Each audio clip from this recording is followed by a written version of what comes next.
أعوذ بالله من الشيطان الرجيم بسم الله الرحمن الرحيم الحمد لله رب العالمين الرحمن الرحيم مالك يوم الدين إياك نعبد وإياك نستعين واهدنا الصراط المستقيم صراط الذين أنعمت عليهم غير المغضوب عليهم ولا الضالين آمين. اللهم صل على سيدنا محمد وعلى آل سيدنا محمد كما صليت على سيدنا إبراهيم وعلى آل سيدنا إبراهيم وبارك على سيدنا محمد وعلى آل سيدنا محمد كما باركت على سيدنا إبراهيم وعلى آل سيدنا إبراهيم في العالمين إنك حميد مجيد. سبحان ربك رب العزة عما يصفون وسلام على المرسلين الحمد لله رب العالمين. Voilà la suite, Inch'Allah, des commentaires sur le hadith du prophète sallallahu alayhi wa sallam où il dit la religion consiste en le conseil. Nous dîmes à qui? Il dit à Dieu, à son livre, à son envoyé, aux dirigeants des musulmans et à tout musulman. Le devoir de conseil et de critique. Le devoir de conseil et de critique. Cette mission de conseiller et d'exhorter a été d'abord celle des prophètes et des messagers de Dieu et de ceux qui les suivent et de ceux qui les suivirent. Alors, d'après cette petite information, grande information, ça sert à quoi cette information? Allah, le prophète sallallahu alayhi wa sallam demandait toujours: oh Allah, accorde-moi une science utile. Utile dans mon comportement, dans ma vie quotidienne. D'accord? Alors, cette information, est-ce qu'elle est utile ou pas?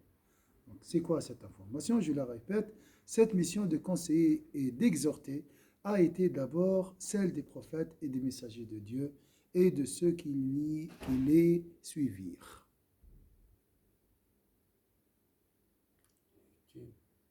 Inutile. Utile. D'accord. Utile pour les nouvelles générations à venir, pour qu'ils puissent entendre justement cette parole. Donc pour nous, elle n'est pas utile. Non, mais celui qui a un savoir utile, c'est-à-dire qu'un savoir, comme tu as dit, dans sa vie d'ici-bas, mais un savoir qui va lui permettre de se rapprocher de Dieu dans l'au-delà aussi, qui va lui permettre de gagner l'au-delà.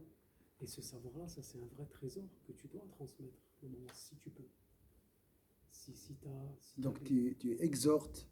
Voilà, en exhortant à ton niveau, selon ce que tu as comme science et selon ta façon d'être aussi. Vous savez pourquoi je vous dis ça? Faire le lien entre la théorie et la pratique. Parce que Sayyid Narmal faisait comme ça. Et il a pris 12 ans pour apprendre la Sourate al-Baqarah. Pourquoi? Avant d'apprendre le verset suivant, il comprend le verset d'aujourd'hui, il le met en pratique, il le mettait en pratique, après il passe au suivant. 12 ans. Normalement c'est comme ça. D'accord? Chaque information, tu dois la mettre en pratique. Ou tu dois la classer. Ça, je vais l'utiliser dans cette situation. Alors, dans quelle situation tu peux utiliser cette information? L'information dit quoi? Conseiller, c'est la mission des prophètes, des messagers de Dieu et des savants. D'accord?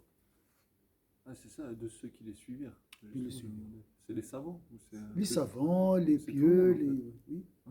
Voilà. Ça veut dire aussi qu'on doit rechercher la science et le conseil dans leurs enseignements. D'accord, on peut tirer les conseils dans les enseignements des prophètes. D'accord, très bien, c'est bien.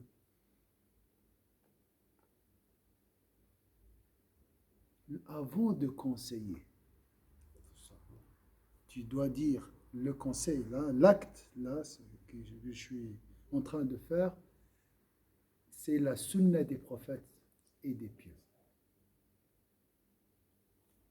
L'intention. Mon intention, c'est de suivre les prophètes et les messagers qui exhortaient leur nation et leur famille, leurs enfants. Donc, j'imite les prophètes et les pieux prédécesseurs. Et avant ça, avant il ne faut pas d'abord, je pense, être imprégné soi-même avant de vouloir. Bien sûr, la Exhorter les manière, gens. les formes de Il faut nasiha. d'abord- C'est parce que si toi tu dis, toi tu n'es pas imprégné toi-même de la présence divine, tu ne toucheras pas les cœurs. Il faut que toi-même tu sois Le conscient. fiqh, ça va. Comme la leçon, là, il n'y a pas de problème, c'est technique. Voilà, technique. Mais quand c'est un peu plus spirituel, un peu Ah, plus profond, là, c'est, tu dois faire un effort. Nous faisons tous un effort. Alors, ça, c'est la mission, le nasiha, là, le conseil, c'est la mission des prophètes. C'est quoi l'islam? C'est un conseil. C'est le prophète qui conseille, nous exhorte. C'est quoi les hadiths des prophètes? Le Coran en lui-même, c'est une exhortation. Maw'idha. Maw'idha, exhortation. Donc toi, lorsque tu conseilles, tu fais comme les prophètes. Comme ça, tu gagnes des hasanat. D'accord? Et tu orientes ton intention. Tu fais ça par suivisme au prophète sallallahu alayhi wa sallam. D'accord? Il est pieux. C'est très important l'intention. Et l'intention est liée à la valeur de l'action elle-même. Vous voyez l'importance de cette action? C'est les prophètes qui ils étaient envoyés pour conseiller et exhorter leur nation. Là, tu vas conseiller pour Dieu, pas par ego ou pour dire voilà, je sais, je vais enseigner. Je suis pas là, je suis là pour. Ainsi, dans le Coran, nous pouvons lire à titre d'exemple par la voix du prophète sallallahu alayhi wa sallam, je vous communique les messages de mon Seigneur et je vous donne conseil sincère. Et je sais de Dieu ce que vous ne savez pas. Je vous communique les messages de mon Seigneur et je vous donne conseil sincère. Et je sais de Dieu, et je sais de Dieu ce que vous ne savez pas. Alors, vous voyez aussi parmi les meilleures manières d'œuvrer, c'est de se référer à un verset.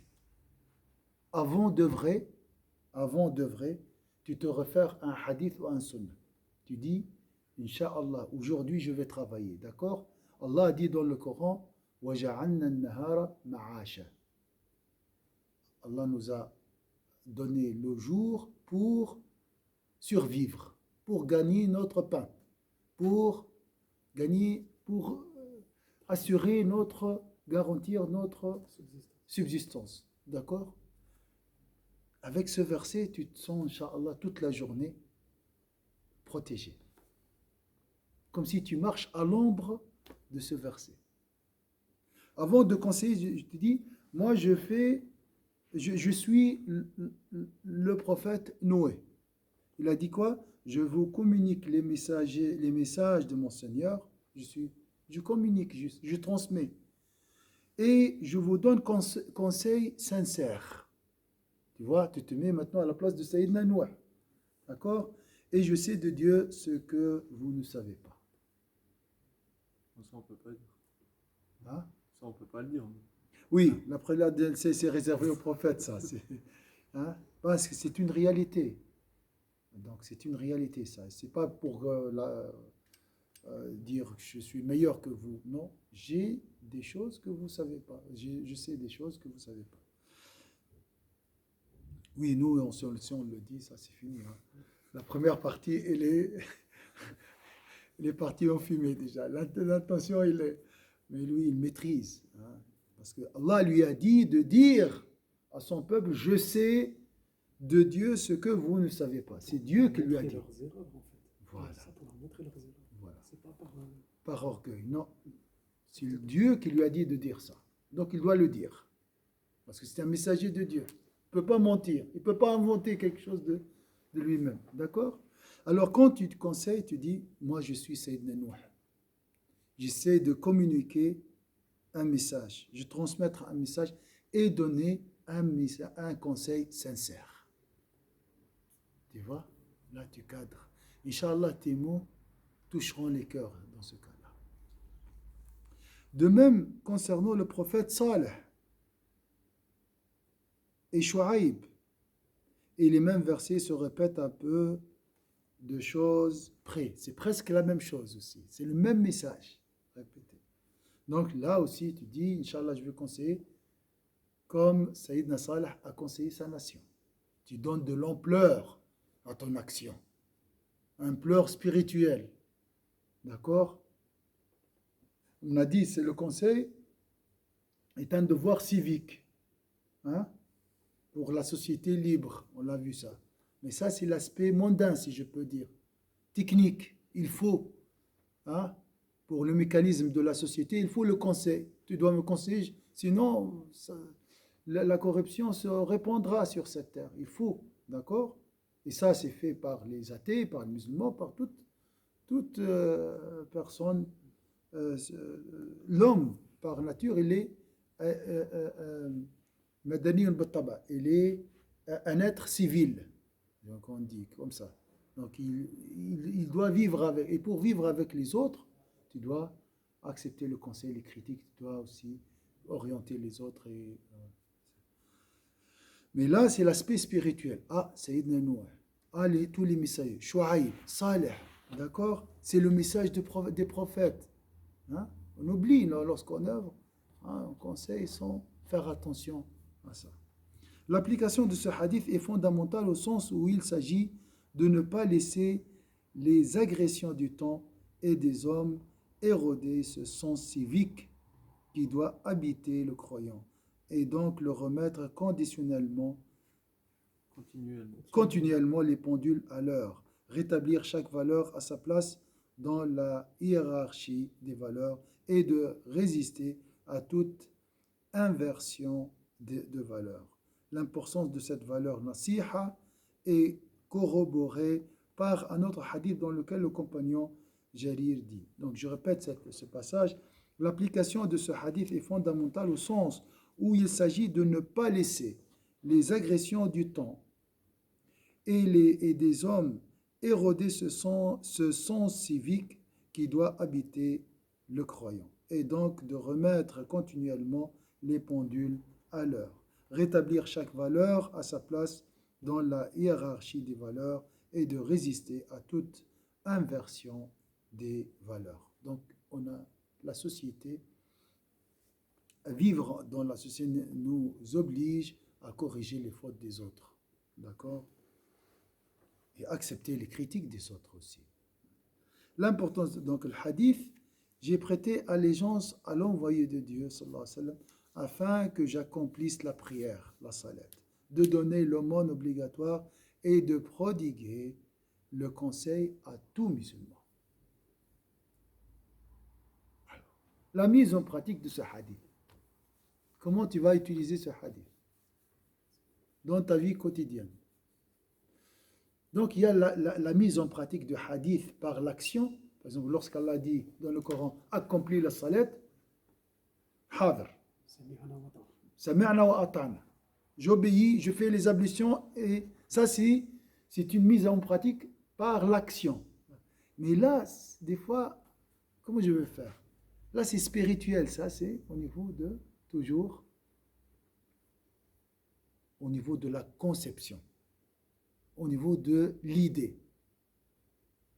Avant de conseiller, tu dis, mais le prophète, il m'a recommandé d'accomplir la salat, m'a ordonné d'accomplir la salat, de s'acquitter de la zakat et de prodiguer le conseil à tout musulman. C'est pour ça que je vais, Inch'Allah, conseiller Arben.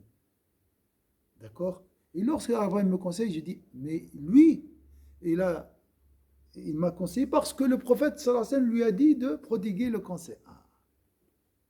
Il veut me... Tu vois, c'est l'ego là. Donc l'intention, la conception nous aide à maîtriser l'ego. Lorsque tu conseilles et lorsque aussi lorsque tu reçois le conseil. Est-ce que c'est clair? Qu'est-ce qu'il a dit le prophète dans ce hadith? 3 choses.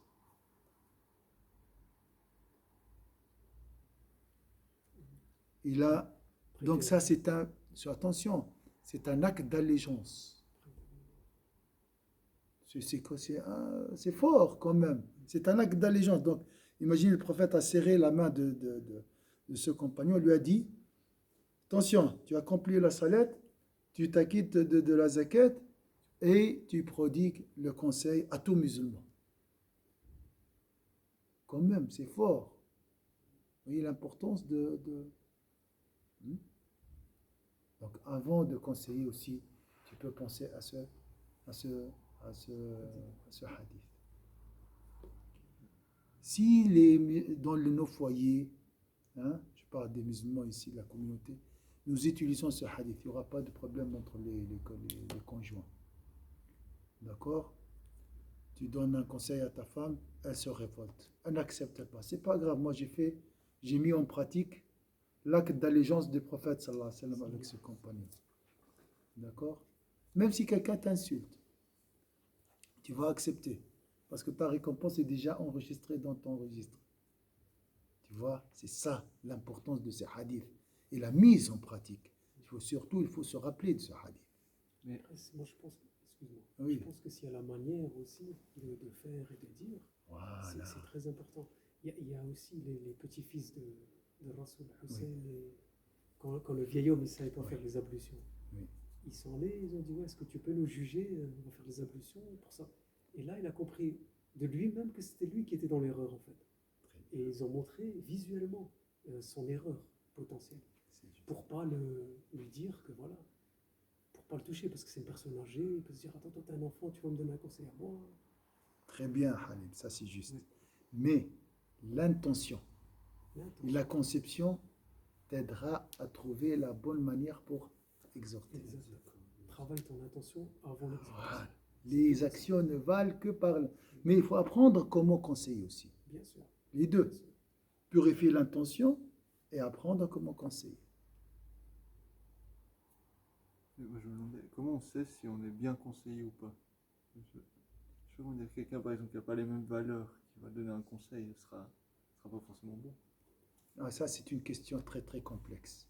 Là, tu dois connaître le contexte, d'accord? Si c'est vrai, c'est vraiment la personne, à ce moment-là, il est réceptif ou pas, d'accord? Et ça dépend, le conseil d'une personne à une autre. Il y a quelqu'un qui accepte, l'autre qui n'accepte pas. Donc ça dépend les personnes et ça dépend les contextes. La personne elle-même, le matin, elle peut l'accepter, le soir, elle n'accepte pas le conseil. Donc, il faut peser avant de conseiller. Ça Et puis dépend aussi aussi. nous-mêmes, je pense. Et ça dépend nous-mêmes aussi. Aussi si on a bien expliqué le problème. Aussi. Voilà. Si on a bien expliqué, si on comprend aussi, on a bien compris le conseil, tout d'abord, d'accord, et si notre intention est sincère. Tous ces hadiths, c'est pour orienter et purifier notre intention. Donc, là, le premier cadre, ce que je suis en train de dire là, le conseil, c'est la mission du prophète. C'est la mission de Sayyidina Nuh, de Shu'aib, de Sayyidina Salih. D'accord? Et après, c'est un acte d'allégeance conclu entre le prophète et un compagnon. Vous voyez la valeur de Nasiha, ce n'est pas juste une parole comme ça. Subhanallah. Le prophète sallallahu alayhi wa sallam va spécifier encore plus ce devoir de conseil nasiha dans sa parole vis-à-vis de celui qui a une once de responsabilité. Tout responsable, ra'i, à qui a été dévolue la charge de conduire un peuple, une communauté, et qui ne lui prodigue pas le conseil, ne sentira point l'odeur du paradis. Je répète, tout responsable. Tu es responsable de ta maison, d'accord? Tu es responsable de ton magasin, tu es responsable, d'accord, dans le chantier, tu as une responsabilité, d'accord? À qui a été dévolue la charge de conduire un peuple, une communauté c'est deux personnes, hein? D'accord? À partir de deux personnes, c'est pluriel. Donc, d'accord? Et qui ne prodigue pas de conseil ne sentira point l'odeur du paradis. Donc, c'est une question primordiale, le conseil. Surtout si tu es responsable, et nous sommes tous Ra'i, nous sommes tous des bergers. Nous sommes responsables de notre troupeau, le prophète il a dit. Puis si la personne n'accepte pas, Alors là, comme on a dit c'est avec le avant, cœur. ça dépend, oui. Il y a le conseil, des fois tu essaies de interdire le blâmable avec le cœur si vraiment tu peux rien faire. Non, mais même, je veux dire, quelqu'un qui, par exemple, je sais pas, qui fait des choses qui ne se rendent pas compte, mais après, c'est pas bon pour lui, je sais pas comment dire, mais si on lui dit, il va mal le prendre. Je sais pas comment dire. Après, je pense que il y a aussi l'état spirituel de la personne qui joue aussi. Mm. C'est-à-dire que tu peux donner un conseil, mais si Allah il veut pas que ton conseil embellisse dans son cœur, ça marchera pas. C'est-à-dire que c'est peut-être pas le moment pour lui. Il faut y aller peut-être doucement. Son cheminement, c'est pas encore maintenant. Ça va aller encore Exact. plus tard.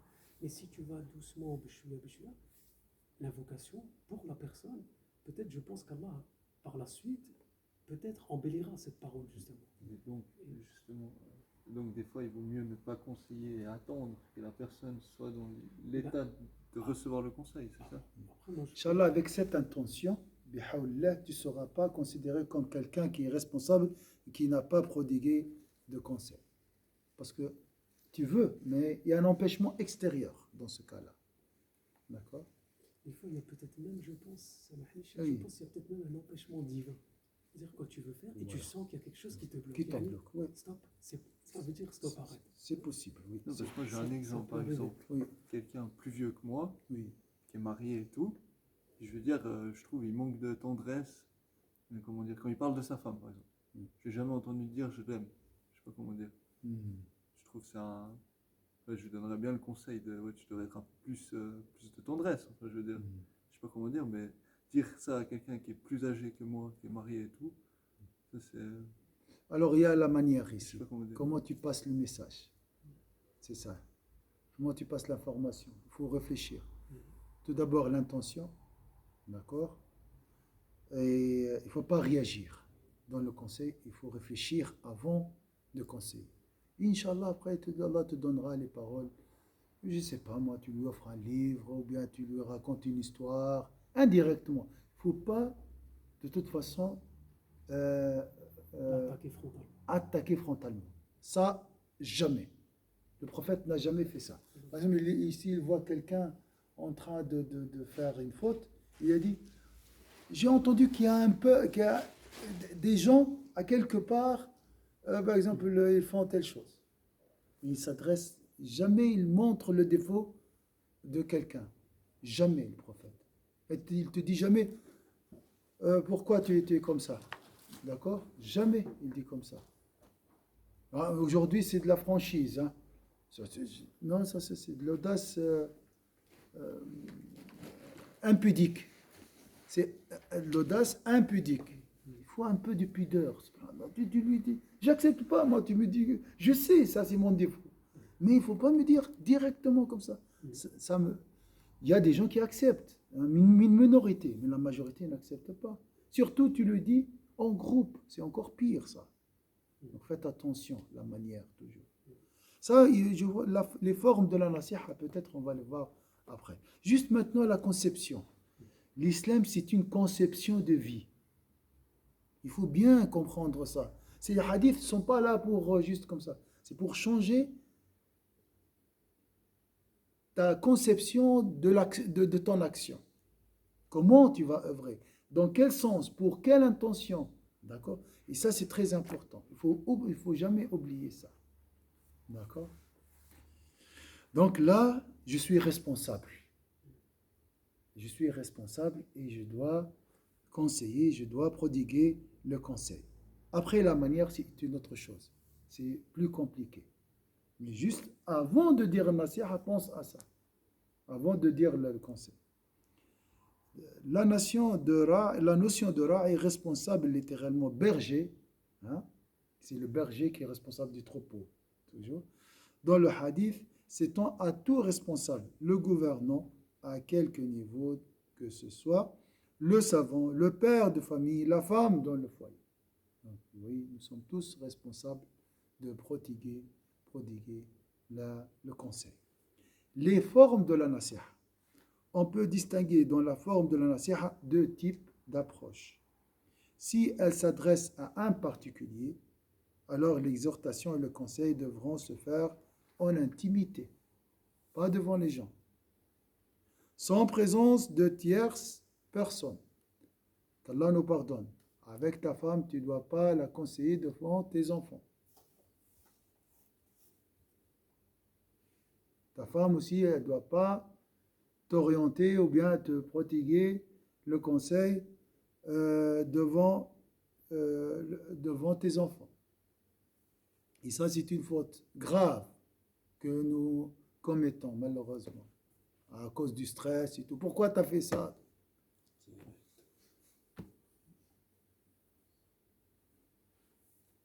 Autrement, elle prendrait une autre connotation.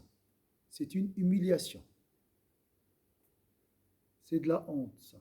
Ça n'a rien à voir avec du conseil. Celle d'une volonté de divulguer la faute ou ce qui semblait être de la personne, ce qui est condamnable par l'islam. Jamais tu divulgues la faute de ton frère. Jamais tu divulgues le secret de ton frère. Tu as vu quelqu'un de ton frère ici dans la mosquée en train de faire un haram à l'extérieur. Tu dois le couvrir. Tu peux le conseiller en intimité, d'accord? Mais jamais tu viens, ah, j'ai vu. Lui, l'hypocrite là qui vient à la mosquée, qui fait. Je l'ai vu l'autre fois en train de jouer sur une machine. Jamais ça. Si tu le divulgues, Allah divulguera ta faute, même si, non, dans la vie d'ici-bas, déjà, même si tu caches dans ta chambre. Donc jamais tu divulgues la faute des autres. Donc, si elle s'adresse à un particulier, alors l'exhortation et le conseil devront se faire en intimité, sans présence de tierces personnes. Autrement, elle prendrait une autre connotation, celle d'une volonté de divulguer la faute ou ce qui semblait être de la personne, ce qui est condamnable par l'islam. Et dans la vie de l'au-delà, c'est encore pire. Tu seras divulgué devant tout le monde. Celui-là, il a fait cette faute. Imagine. Donc la question du pudeur et la question de la dignité est sacrée en islam. Comment tu peux m'aider à faire le repentir en divulguant mes secrets et mon défaut devant tout le monde? Là, tu as fermé, tu m'as empêché de faire le repentir. C'est vrai ou pas? Ah, j'ai fait, alors tout le monde savent que je suis comme ça. Voilà, je vais tracer alors. Continuer et je m'en fiche. De toute façon, ils ont une mauvaise opinion de moi. Tu vois?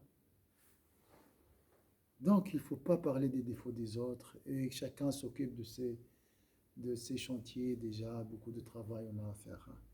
L'imam Shafi'i dit en ce sens, celui qui exhorte son frère en toute intimité, alors il l'aura vraiment conseillé.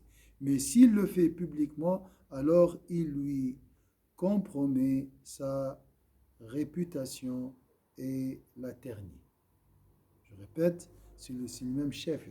Celui qui exhorte son frère en toute intimité, alors il l'aura vraiment conseillé. Mais s'il le fait publiquement, alors il lui compromet sa réputation et la ternit. C'est logique. C'est une forme d'humiliation. C'est de la honte. Le prophète sallallahu alayhi wa sallam dit aussi, celui qui ne divulgue pas l'erreur de son frère musulman, Dieu ne divulguera pas ses erreurs au jour dernier. Et celui qui révèle les erreurs de son frère musulman, Dieu révélera ses erreurs jusqu'à ce qu'il le fasse à l'intérieur de son foyer. Qu'Allah nous préserve. Parce que, subhanallah, nous sommes tous des pécheurs. Qu'Allah nous recouvre par son drap, on dit toujours. Hijab.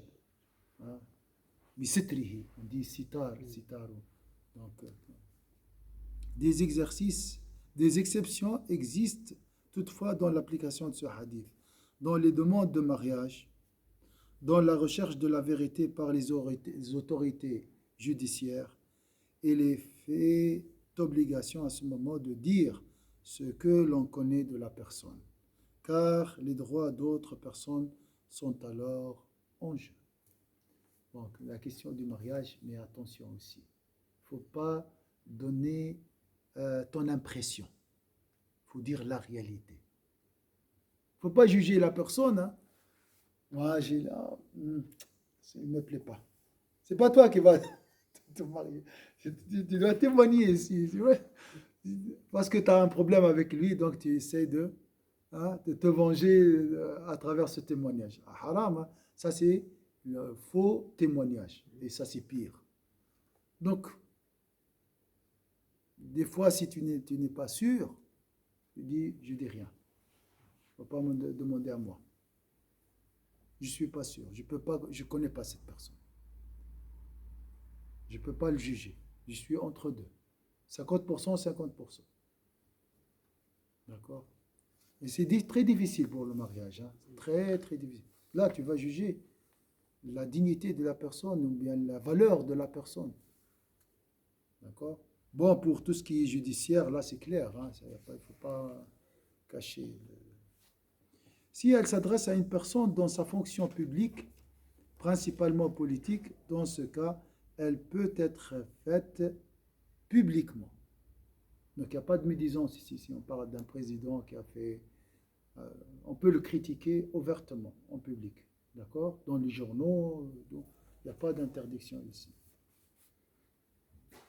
Si la nécessité se fait sentir avec toutes les précautions d'usage et la politesse qu'exige une telle situation. Il ne faut pas aller à l'extrême aussi. Donc tu critiques, mais tu dis n'importe quoi, tu utilises des grossièretés et tout ça. Non, ça c'est haram. Là aussi, il ne s'agit pas de flétrir la personne ou la condamner, mais de critiquer une position ou une décision. Et surtout, quand tu critiques, tu dis, moi, j'ai rien contre la personne. Moi, je critique l'action. Non, d'accord? On a vu ce croyant se lever dans la mosquée de Médine, pleine à craquer, et dire à Sayyidina Omar, le deuxième calife, nous n'entendrons pas et nous n'obéirons pas jusqu'à ce que tu nous expliques comment tu as eu une étoffe plus longue que celle que tu nous as distribuée. Donc Sayyidina Omar, il a pris une étoffe plus longue que celle qu'il a distribuée aux autres compagnons. Il a dit comment ça? Parce que tu es président, tu prends une étoffe plus longue. Nous n'entendrons pas et nous n'obéirons pas. Donc là, c'est une désobéissance civile. Hein. Attention, ça c'est une manifestation. Et dans la mosquée du prophète, il y a des chouïrs aujourd'hui qui disent que les manifestations sont interdites. C'est une manifestation ici contre le président qui est devant eux. Et dans la mosquée du prophète, sallallahu alayhi wa sallam. D'accord? Nous n'entendrons pas ton discours. Donc, et nous n'obéirons pas jusqu'à ce que tu nous expliques comment tu as eu une étoffe plus longue que celle que tu nous as distribuée. Et c'est normal, qu'est-ce qu'il a? Il a ordonné à ses milices de mettre cette personne dans la prison, le torturer, d'accord, et condamner à mort. Non, Sayyidna Omar et s'exécuter sans s'offusquer de cette critique publique. Et Sayyidna Omar de s'exécuter sans s'offusquer de cette critique publique et non point faite dans l'intimité. En expliquant que sa haute stature avait exigé de lui une deuxième étoffe qui lui a été donnée par son fils Abdullah ibn Omar. Donc c'est son fils qui lui a donné son étoffe. qu'il appela afin de témoigner. Il a appelé ceci, son fils, Abdallah, il a dit témoigne. Donc, subhanallah. Et c'est encore Sayyidina Omar lors d'une... Ça, on appelle l'âge d'or de l'islam. Sayyidina Abu Bakr, bien sûr Sayyidina Muhammad, Sayyidina Abu Bakr, Sayyidina Omar, Sayyidina Othman et Sayyidina Ali. C'est vrai, il y avait des dissensions à l'époque de Sayyidina, mais ça reste toujours un âge d'or de l'islam. Comme chez le christianisme, aussi l'âge d'or, c'est l'âge de Sayyidina Isa alayhi salam. Mais lui-même, selon les chrétiens, il était assassiné. Mais ça reste un âge d'or, d'accord, chez eux. Et c'est encore Sayyidina Omar lors d'une assemblée des musulmans dans la même mosquée qui voulut limiter le présent obligatoire. C'est quoi? Le mahr, on appelle ça. C'est un cadeau symbolique offert à la femme par son époux. Traduit imparfaitement par dot. Ça, c'est... Donc, le mieux d'utiliser le présent, un présent, un cadeau présent ici, pas présent obligatoire, un cadeau. La dot, moi, je sais en français quelle est la différence, moi, je sais. C'est ça. Ah. Donc, ici, il préfère, l'auteur ici, le mot présent obligatoire que le mot dot. Peut-être en français, il a une autre connotation. En français, on dit dot aussi. On dit dot, mais lui, il ne préfère pas ça. Il préfère pas ça, il préfère un autre. Le mot présent obligatoire. Que le futur mari se doit de donner à son épouse à un seuil maximal. Lorsque se leva, cette fois, une femme. Voilà, les gens qui disent la mosquée c'est pour les hommes. Une femme. Il y a des gens qui disent la voix de la femme est une nudité.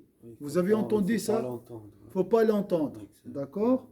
Donc cette fois, lorsque se leva une femme au fond de l'assemblée et l'interpella en lui disant « Comment oses-tu limiter ce que Dieu n'a pas limité ?»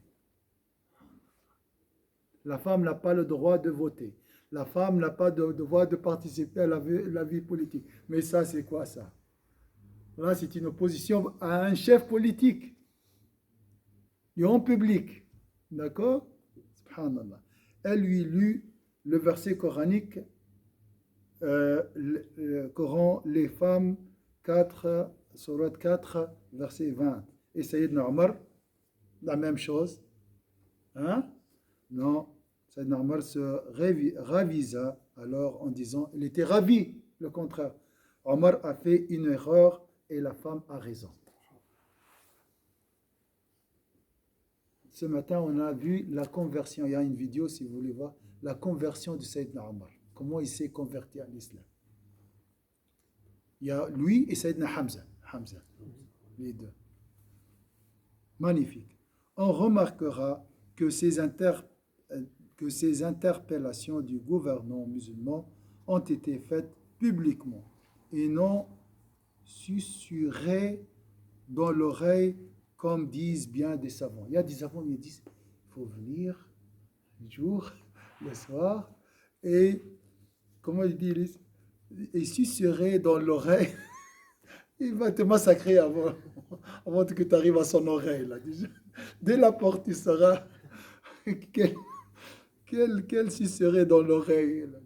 Et il essaie Omar, il a ouvert en public. Il était critiqué. Subhanallah. Comme le disent bien des savants. Il y a des savants qui disent ça. Il faut conseiller discrètement le gouverneur pour ne pas s'aimer la zizanie et tout. Quelle heure est-il? C'est 58. 58, c'est l'heure. Hein? 59. Oui, 59. Voilà. On va s'arrêter ici, Inch'Allah. Devoir de position politique. Ça, on va laisser, Inch'Allah, la prochaine fois, Inch'Allah. Barakallahu fikum, Inch'Allah. Merci. La yashqa bihim jalisuhum, le prophète l'a dit, celui qui participe à une assemblée recevra, Inch'Allah, la meilleure récompense de la personne la plus sincère parmi nous. D'accord? Même si tu as été venu à la fin, tu recevras la même récompense de la meilleure personne parmi nous, Inch'Allah. سبحان ربك رب العزة عما يصفون وسلام على المرسلين والحمد لله رب العالمين بارك الله فيكم إن شاء الله.